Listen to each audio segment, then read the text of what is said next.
Hello दोस्तों, नमस्ते, प्रणाम। मैं आपकी संगीत दुनिया चौरासी। आज आप लोगों के लिए बहुत ही प्यारा सा एक छठ गीत लेके आई हूँ, जो शाम को पति लोग फरमाइश करते हैं और सुबह को फरमाइश भूल जाते हैं। इसी पे छठ माता के गीत है। आप लोग सुनिएगा, अपना आशीर्वाद प्यार दुलार दीजिएगा। फिर पूछने लगते हैं कि पर्ची बना कर दीजिए, क्या लाना है। उसी पे हम लोग गीत बनाए, गीत गा रहे हैं। आप लोग सुनिएगा इस गीत को। ये गीत कैसा लगे कमेंट में जरूर बताइएगा।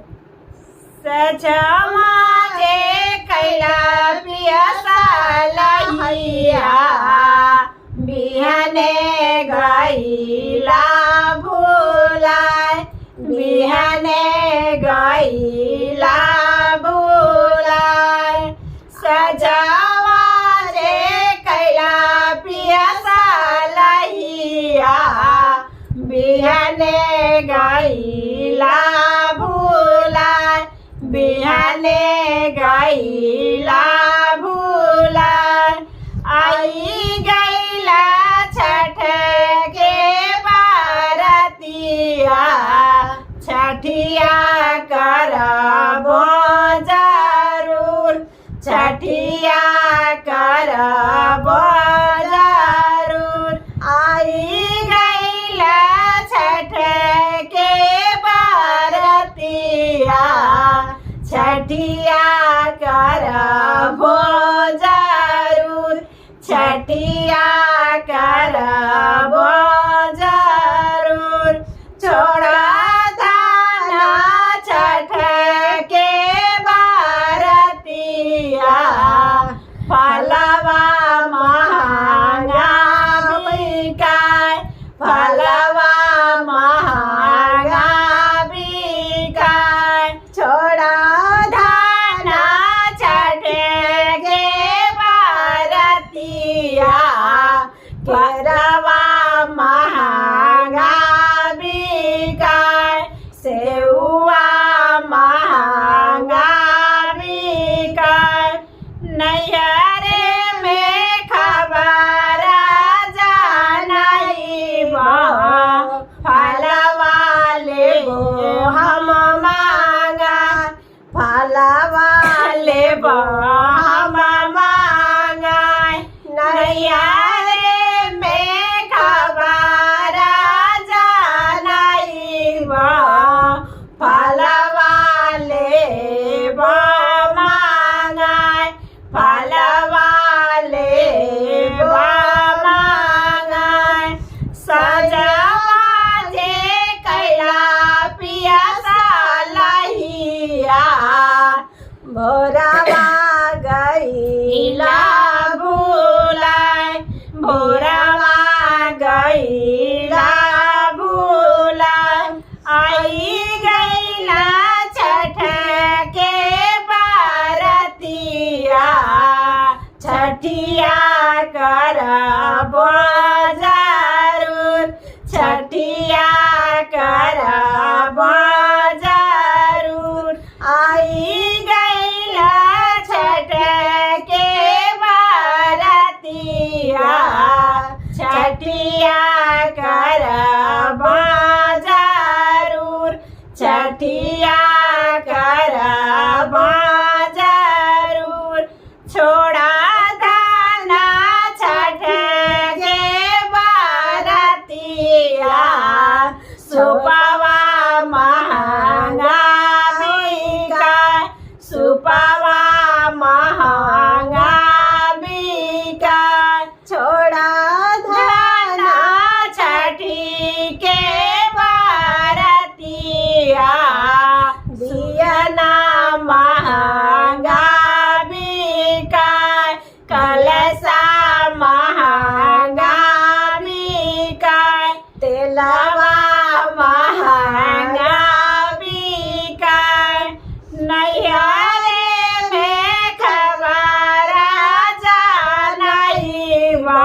गईला भुलाय बिहाने गईला भुलाय आई गईला छठी के बारतिया छठा करब जरूर छठा मुखब जरूर छोड़ा धाना छठी के बारतिया साला महंगा बिकाय दौरा महंगा बिकाय छोड़ा धाना छठी के बारतिया दौरा महंगा बिकाय चुनरी महंगा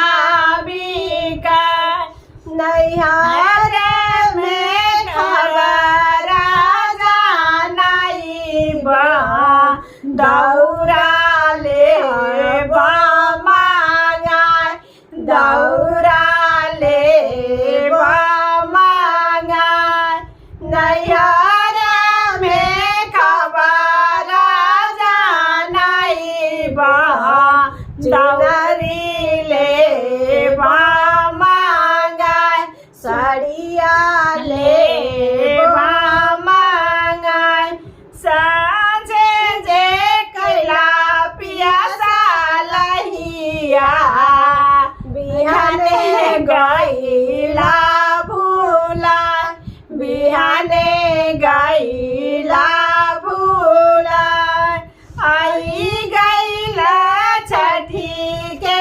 बारतिया छठा करब जरूर छठा करब जरूर। जय छठ मैया। जय छठ मैया।